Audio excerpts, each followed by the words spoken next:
superior to that available anywhere else. And Pullman's experiment in industrial order and community planning has really played a significant international role in urban planning and rail transportation, and also in labor history. I'm here today in front of the Pullman exhibit hall. This is a newer building, not newer, but built in the 50s or 60s, not historic like the rest of it. However, I've been here all day today at Pullman Railroad Days 2023. It's their second annual Railroad Days, and it's a huge success. Um, I'm going to post later some videos of the interiors of the rail cars, the vintage Pullman rail cars that I got to see. So that was really fun. And I have my Lego hat on. If you guys know me, you know I love my Lego hat. So we got a railroad track going on here with the antennas, all for today.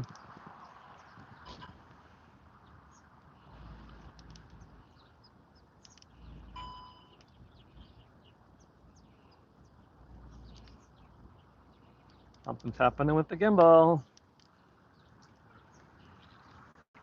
I think I know what it is. I took the hearing device off, so I have to adjust this. Bear with me 1 second, and we will start. So we should be better now. And now I know that nobody wants to see me. So I'm going to turn this around, and we're going to start the tour. And I'm going to tell you about uh, what we're going to see here in the town.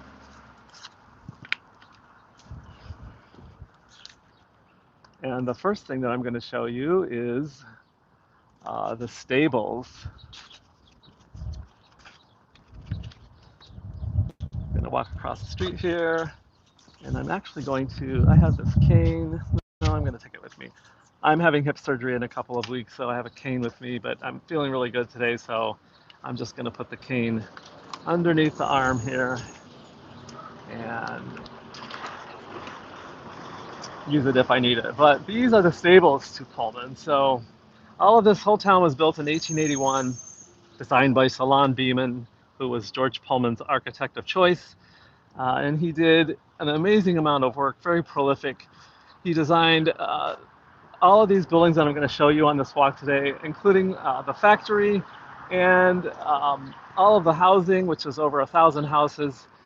In about a year's time, he did this design work, and he was probably had other projects going at the same time, which is truly amazing.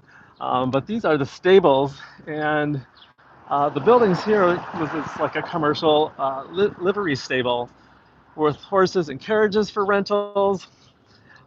In addition to it acting as a central stable, it also housed the Pullman Fire Department, telephone, telegraph, and fire alarm systems.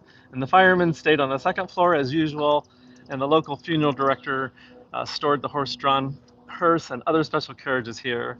And the building is now home to a not-for-profit organization called Share Your Souls. And what's really cool about this is obviously the doors. You know I love the doors, but this kind of fish scale siding, it's called, that you see up at the top here. And you're going to notice as I walk through town that a lot of the buildings have the same sort of coloration, yet they're all different. And one thing that's really cool about the stables are these amazing horse heads that they designed into the building. And I just really love, this is one of my favorite doors, just because of all the grittiness. I love grittiness, and it's really a cool doorway into the entrance of the stables. And I'm just going to walk around here to the side a little bit and show you this. This is Cottage Grove Street right here. And down there where the stoplight is 111th Street, and that's really the cornerstone of Pullman. And just walking around the corner here to show you the size of this building, how cool it is and how big it is. And just more of that fish scale siding that goes clear down to the back here. So if you had a horse and carriage, this is where the horse and carriage would have been stored back in the day if you lived here. And now we are walking, and that was the exhibit hall that I was just standing in front of, or sitting in front of. And it's still an exhibit hall. They have a lot of exhibits there. They have speeches there and people, special events and that type of thing. But what used to be on that site was a huge building called the Arcade, and it was mammoth in size. Google it, Pullman arcade building. It got torn down, unfortunately, but it was a precursor to like the indoor mall for America. But think about this, 1881, right? And it had an indoor, a lavish indoor theater. It had shops. It had, the typical kinds of shops you would expect, like maybe somebody that made hats, clothing, whatever. Probably some dentist shops, some dentist offices in there, doctors' offices, and that was called the Arcade. And then in the distance beyond that is the Arcade Park, which is right next to it, and it was also lovely planted, just beautiful. It was a beautiful town that this man built for his workers. It was an experiment that if he provided, wonderful housing for his workers, that they would have better spirits and better countenances, and that he would get better work out of them. And so this was one of America's first industrial towns as an experiment. Now, what we're walking up here on here now is called Arcade Row, and so this is really cool because the homes on this block, they were known as the junior executive homes, and they were built for like the managers of the Pullman Palace Car Company, and managers and executives were the only ones to live in these three-story homes, and they were right across from the arcade park and right across from the arcade and close to the factory. So you notice that this is a whole row, and they're all the same. So this is where the junior executives lives. And from the third floor on this block, you could actually see the arcade building. And like I said, it was like a giant indoor mall, had a theater, and also Market Hall was 2 blocks away, so everything was very close and convenient. And today, as was back in the 1800s, there was a band that was playing on the bandstand that you see over there and dancing, and it's just it was a planned community for his people to live in, and it was the utmost in luxury. It was the finest of everything. The first time there was indoor plumbing ever in the United States inside of a building, or inside of a residence, I mean. And so to live here was very luxurious, but you rented, you didn't own. And so they took care of cutting the grass. They emptied the garbage. This is clear back in the 1880s, but we have that today. But then, it was like an experiment where they just handled everything for the person, and all the person had to do was live in the home provided.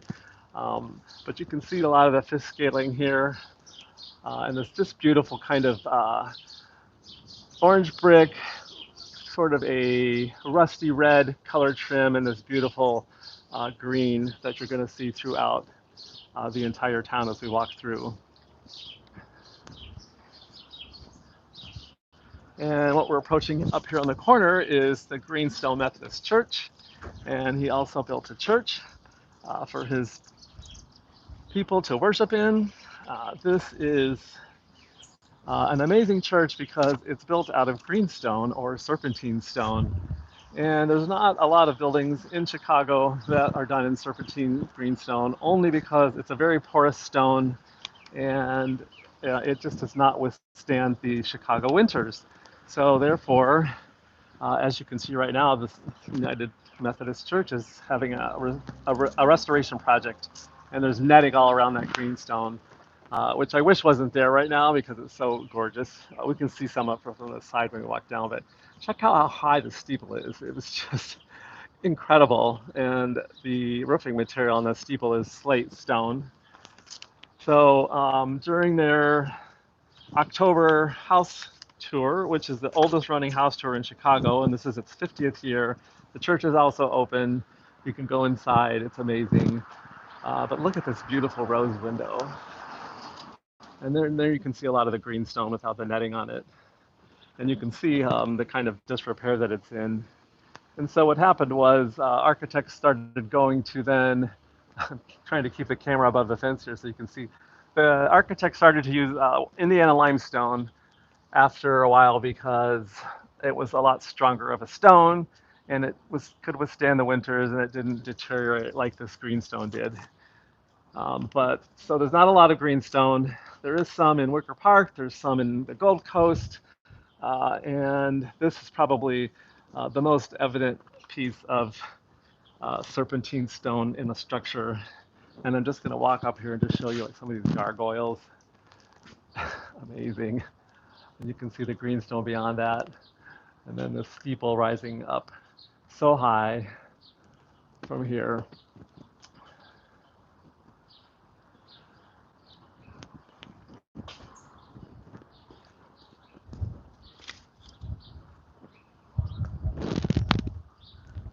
Beautiful detail, some more fish scaling on the top of this kind of dormer.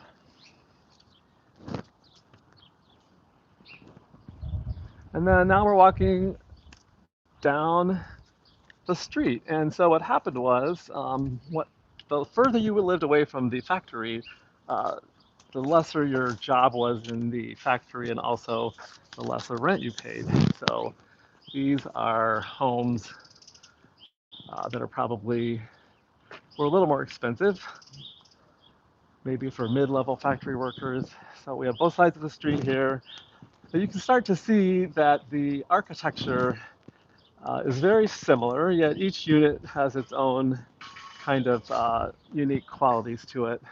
But there's a lot of this very kind of army green and rusty red and orange brick throughout the whole town that unifies it and makes it really quite special.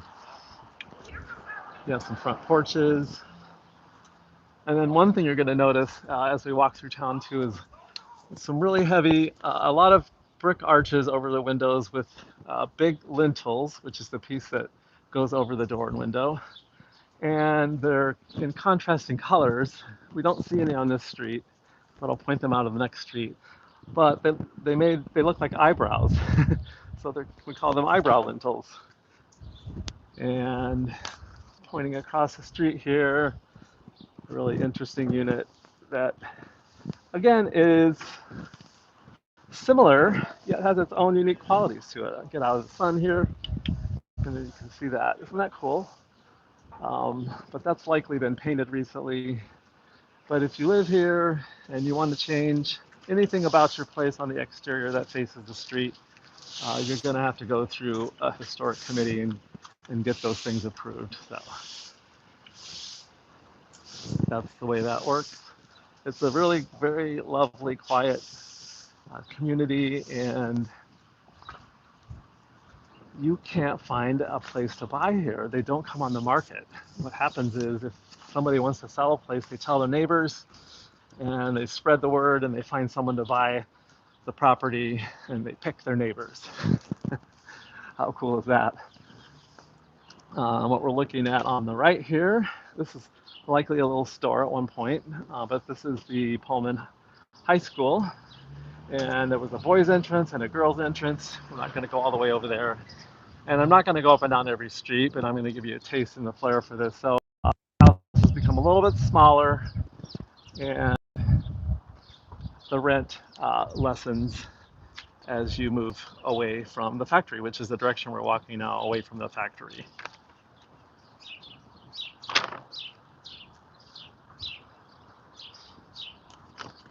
So now we're going to walk down to the next street and point out one building for you.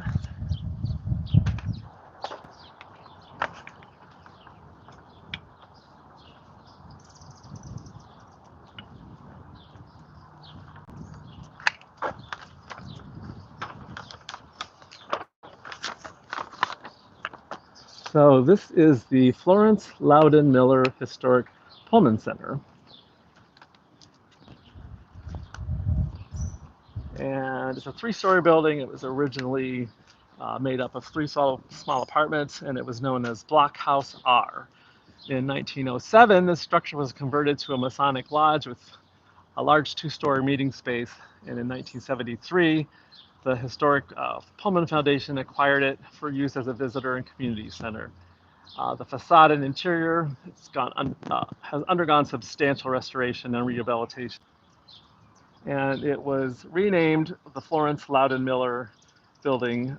She was a longtime HPF board member, and she was the granddaughter of George Pullman. But again, you can see the similarities of the designs.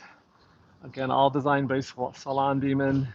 And here you can see some of those kind of eyebrow shapes over the lintel shapes over the windows and doors.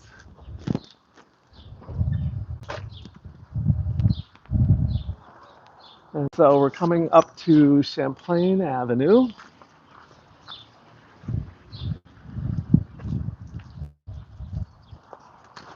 And just gonna walk you down again, like I said, a few of the streets so you get a feel for the town. But it's really an amazing place. Today was absolutely gorgeous. You might have seen I threw up some videos of the interior of the hotel, the Hotel Florence, and also going to put up videos of my tours of the train cars, which I wasn't allowed to live stream. But I just wanted to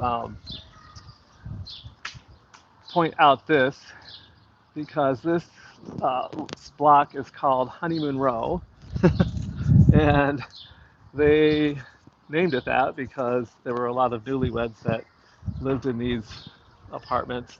And again, we're getting further and further away from the factory, so they would have been lesser in rent and smaller. Some here on the side.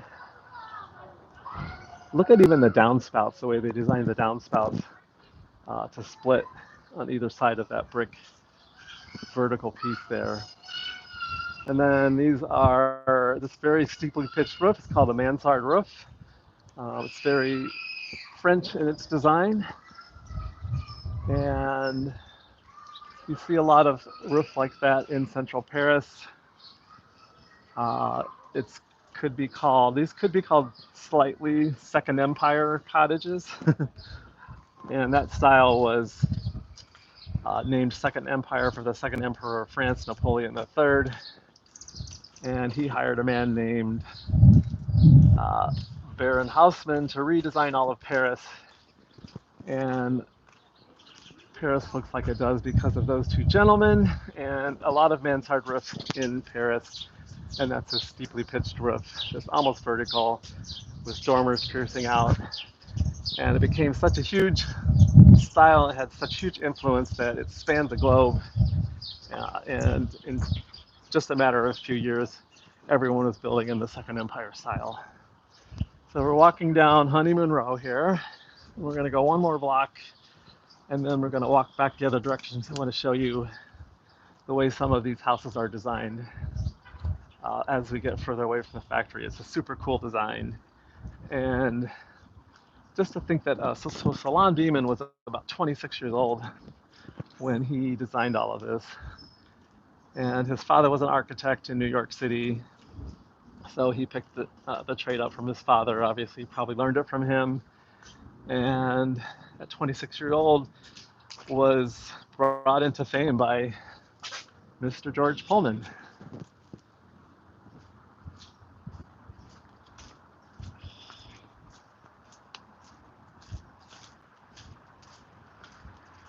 So as you can see, there was really kind of a wide variety of housing styles.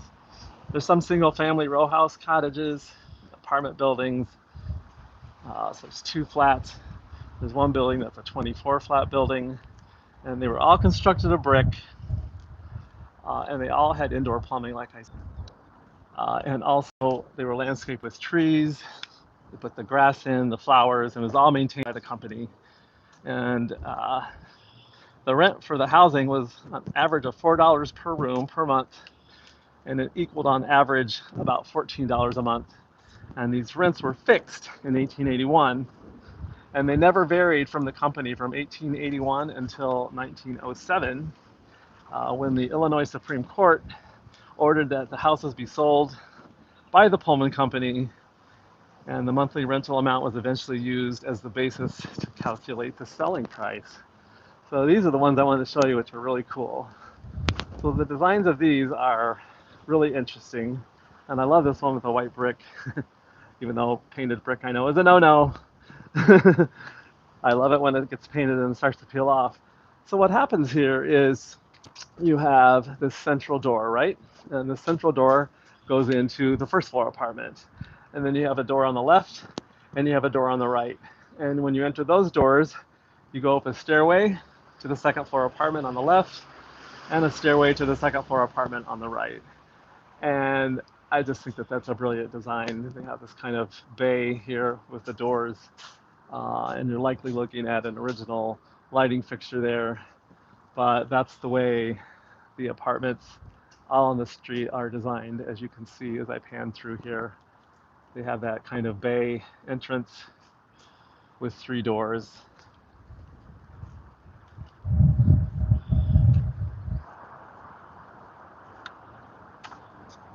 So it has a very European feel, I think, and you can kind of see that if you look in the distance at those roof lines, where some are just dormers, but then one of them has a pediment sticking up out of it with a dormer, and that's the way that worked. And now we're going to cut over before we go back to the middle of town, and I'm going to show you these tenement buildings.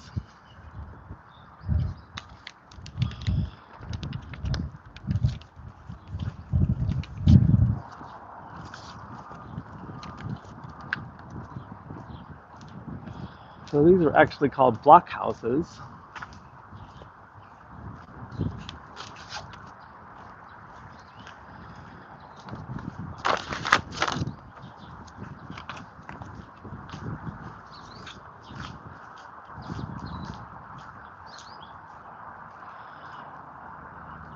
Some of the alleyways.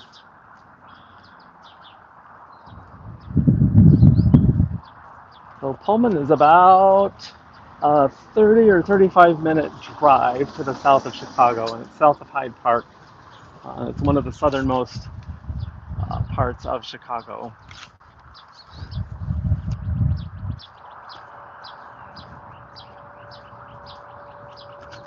And so now this is Langley Avenue.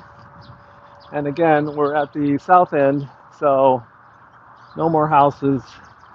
If you lived in these apartments, you were paid the least amount of money in the factory and you had the least amount of rent. So you kind of see that, it's different. We don't have as much decoration, even though it all kind of blends in and makes it all feel like it was designed together as it was, but a little more simple in the designs. Down here at the end of the block. So these people had the furthest distance to walk to work, and they had the least amount of rent, and had the smallest apartments.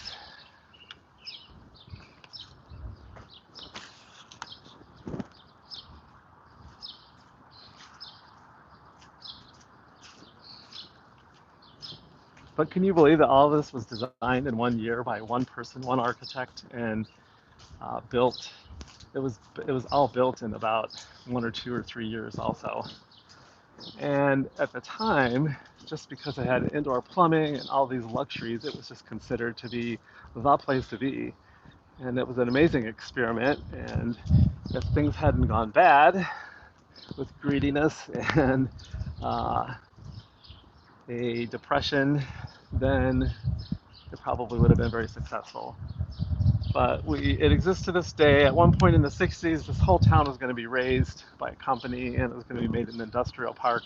And the residents banded together and started to fight and to save their history.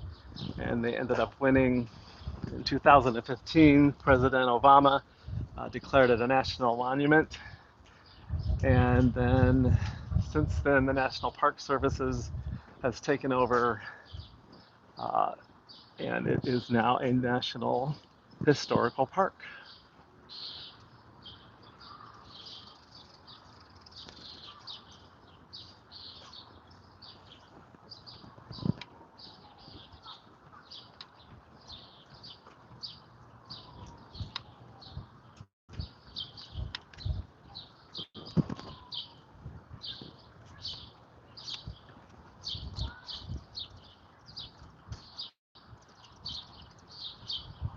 I love coming down here. I come down here as much as I can. Everyone's so nice and friendly. It's just a beautiful place to kind of hang out and just kind of feel like you're not in Chicago.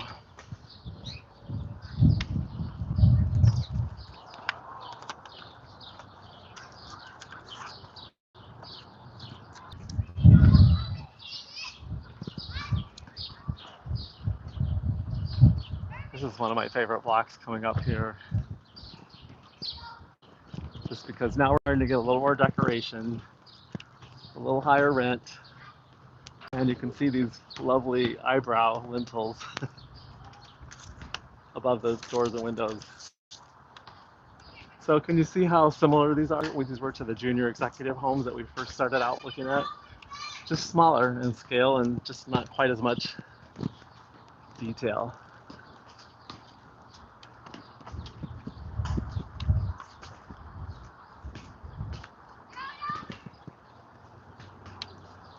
Some lovely bracketry, kind of denticulated bracketry going up, happening up there on the cornice on this building.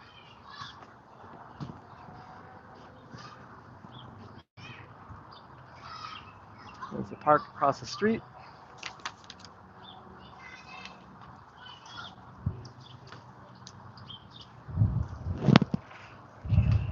And I love these. They're so European looking. This little piece right here that has the stair steps, so that's actually very Dutch in style and very Flemish. How are you?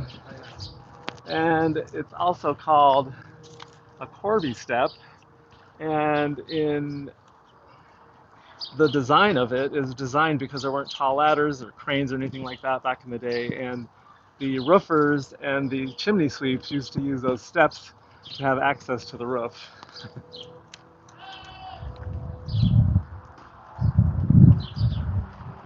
Such a charming block right here. I just love it. It's so amazing. We're gonna have to try to miss this sprinkler here.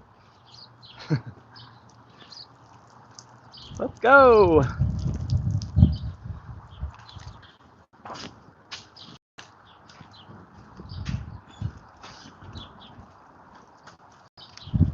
Drop something.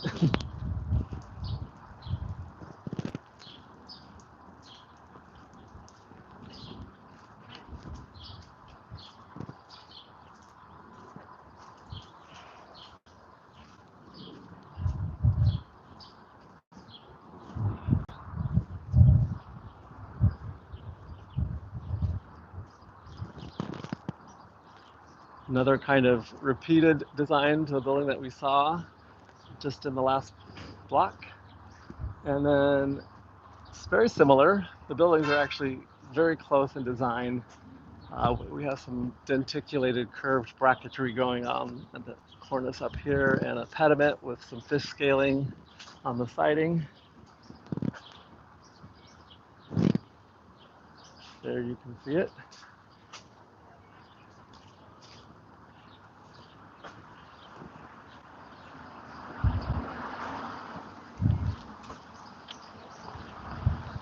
And so we're going to walk up and see Market Square in just a second. But before we do that, I want to tell you about these block houses.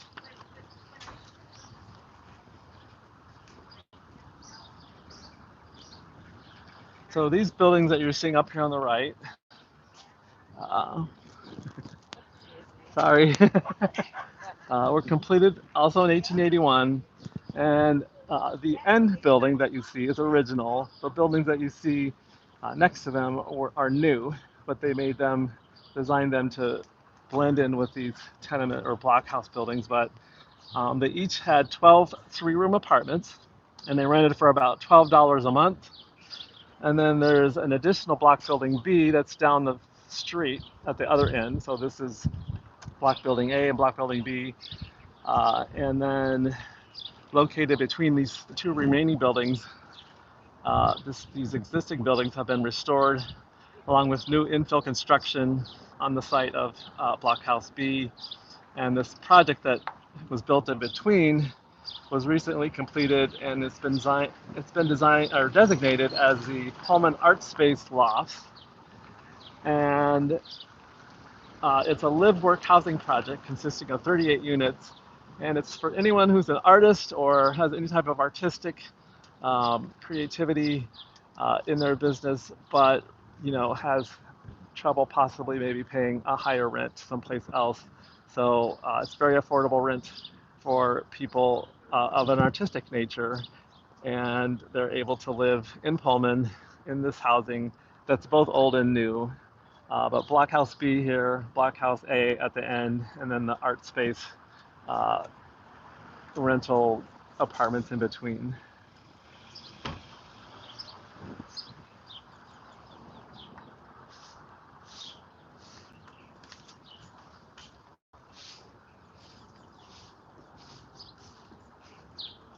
How are you? And so now what we're walking towards is Market Square. This is really super cool. This building is also a building that has been stabilized with funds that have been available up until now, but needs to be uh, restored and rebuilt and renovated. So, as I mentioned, if you want to leave a tip today for this tour for me, I'm going to donate all tips left today to the Historic Pullman Foundation. And then also there's a link in the chat too if you would just like to directly donate to them. You can keep this town and all of its restoration projects going by helping out with a donation. So there's also these houses on the corners that are market, called Market Square housing, and they're the same on each side on all four corners. But this was constructed in 1892, and it replaced the original 1881 marketplace, which was destroyed by a fire, and that was 3 stories tall. You can Google that and see pictures of that. But the new Market Square in 1892 was also designed by Salon Beeman in the Romanesque style. Built these apartments.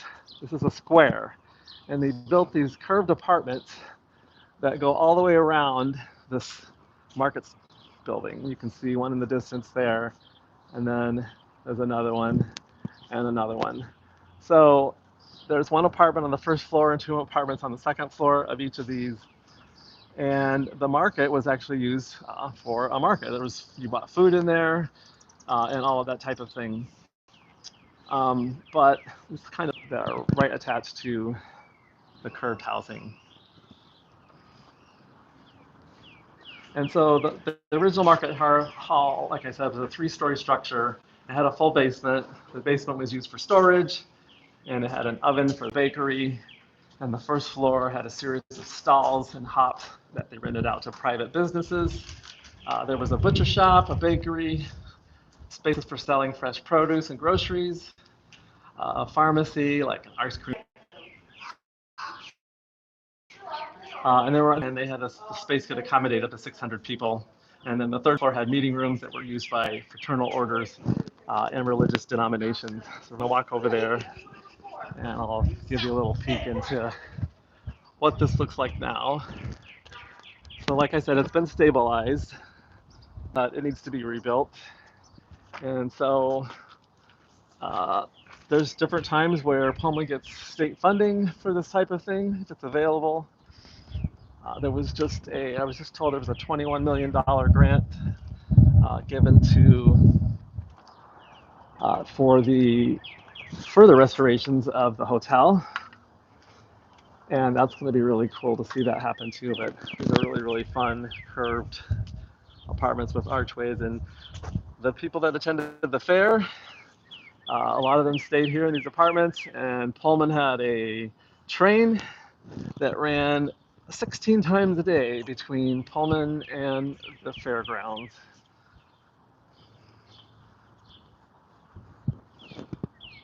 You can kind of see a little bit more into the market square. And it did burn, and you can even see the burnt timbers right here.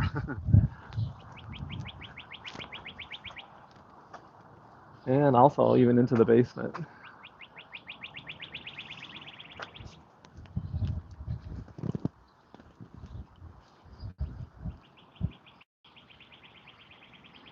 And now we're going to walk down one more block. We went down this block before with the group tour earlier. but the sound was off, so I'll tell you a little bit more about it as we pass through. And now we are getting closer to the factory. So you can see that all of the residences have a little more detail, they're a little bit larger, and the rents would have been higher. This is another one of my favorite blocks, just so charming. And could not ask for a more beautiful day than today. This is definitely going to be my last tour for a while because I'm getting hip replacement. I shouldn't even be here today, but I couldn't resist. And I figure I can't do any more damage. It's all going to be fixed anyway, right? uh, it's really cool downspout designs. You can see some more mansard roofs across the street.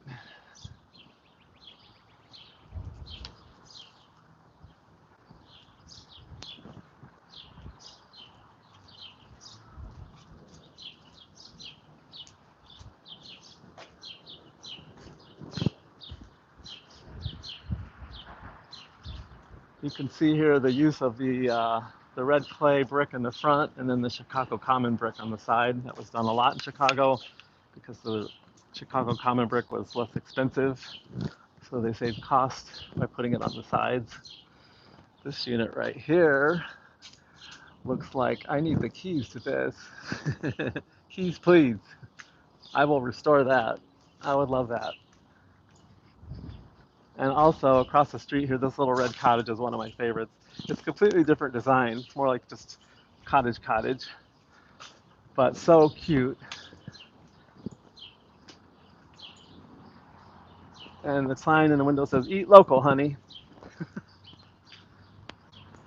And then it looks like this one may be, well, it's either boarded up and it's going to be sold or it's already been purchased and someone's going to be working on it. So just a little bit more that I want to show you, and then that's kind of the walk through the town of Pullman.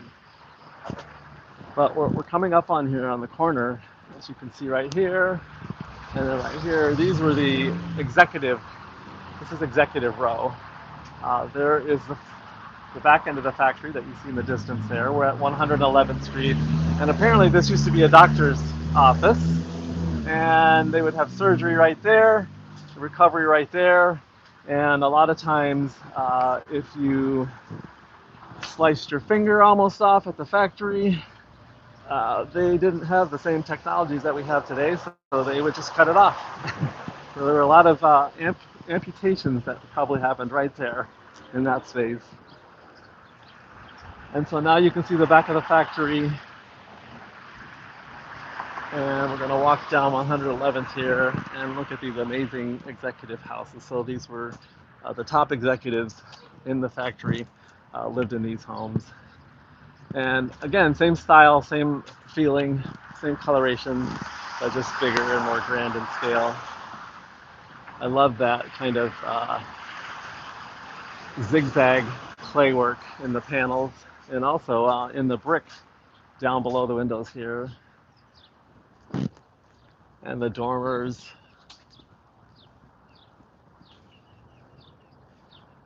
A lot of the people that live in these homes have lived in these homes for 30, 40, 50, 60, 70 years. So it's not a transient community at all. And like I said, it's hard to find a property here to buy even.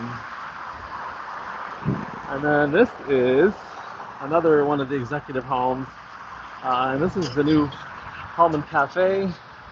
It's not open yet, but it's going to open very soon. There's going to be a patio in the back with seating.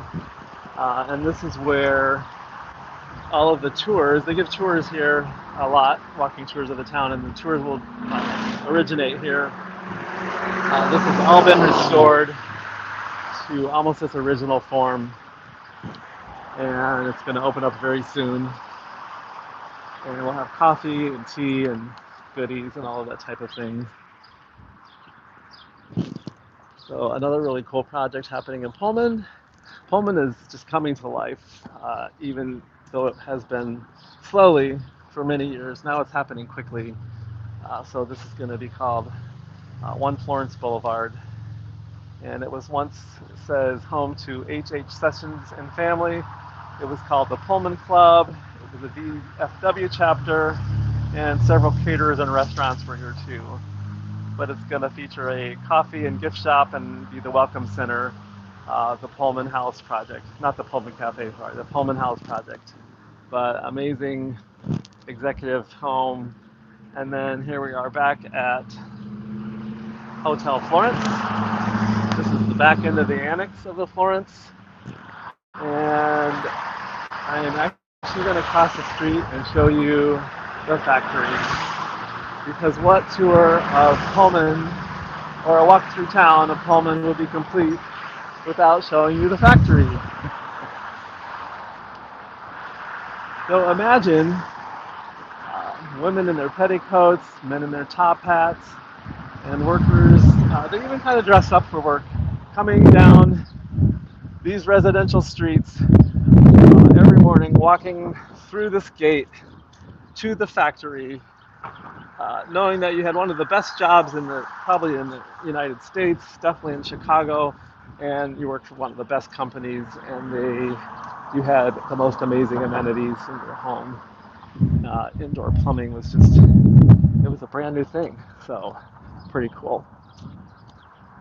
They did a wonderful job of landscaping. They actually found, when they did the landscaping, they discovered that this rail was here. They didn't realize it, but this rail is what they used to move the cars, the train cars, from one bay to the next. They would back the car out and they would slide it sideways along this rail and then into the next bay. And one bay might have been to paint the car, the next bay might have been to upholster the seating, the next bay might have been to do all the woodworking. And so these rails were used to move those with the landscaping here with old beams, but in a modern style. It's really very cool. You can see a lot of this still needs to be restored and will be eventually, but I love the grit. There's just something about it. You can see it's all been stabilized, however, so a lot of money has been put into things that that you can't see, that aren't pretty at this point yet, but this is the old factory, the main part of the factory, the administrative offices and the clock tower. This is the building that was used as inspiration for the Polar Express. And there used to be all of those bays that you see on the end. There was, a whole equal size here, but that burned. So that's gone.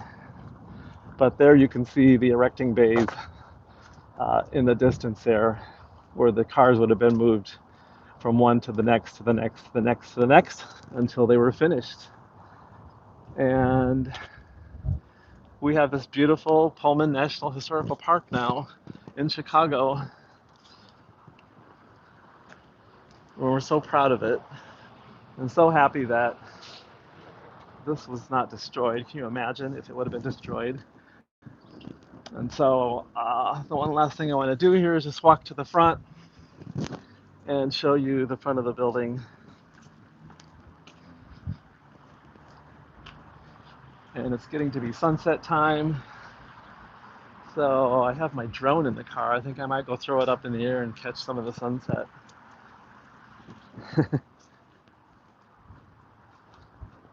But this is the front of the building.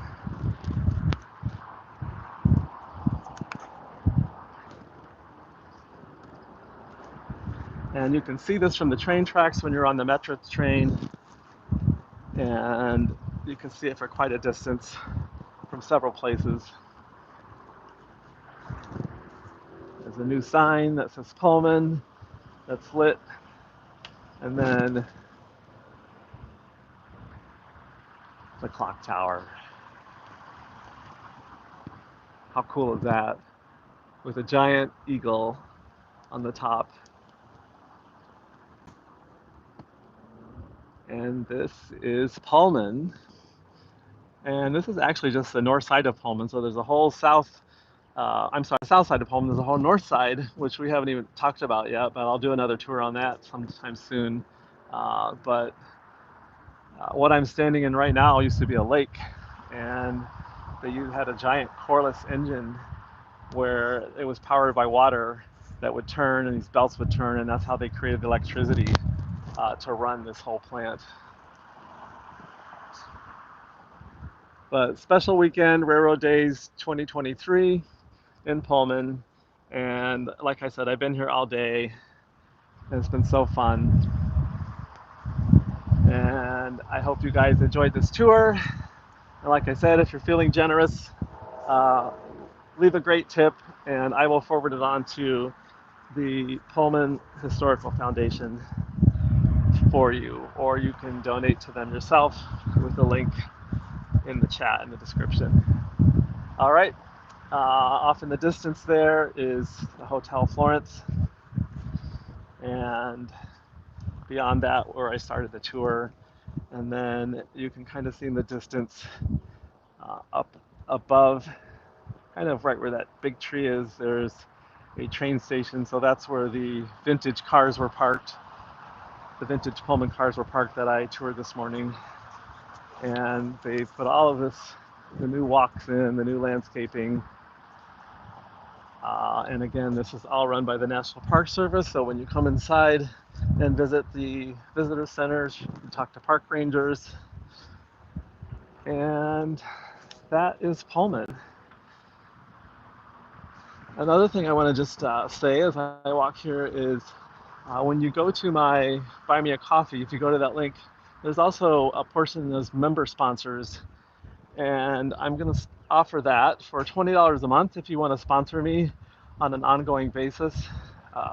You can quit at any time, but if you want to become a sponsor member, then I'm going to do a lot of exclusive content and tours for people that are sponsor members.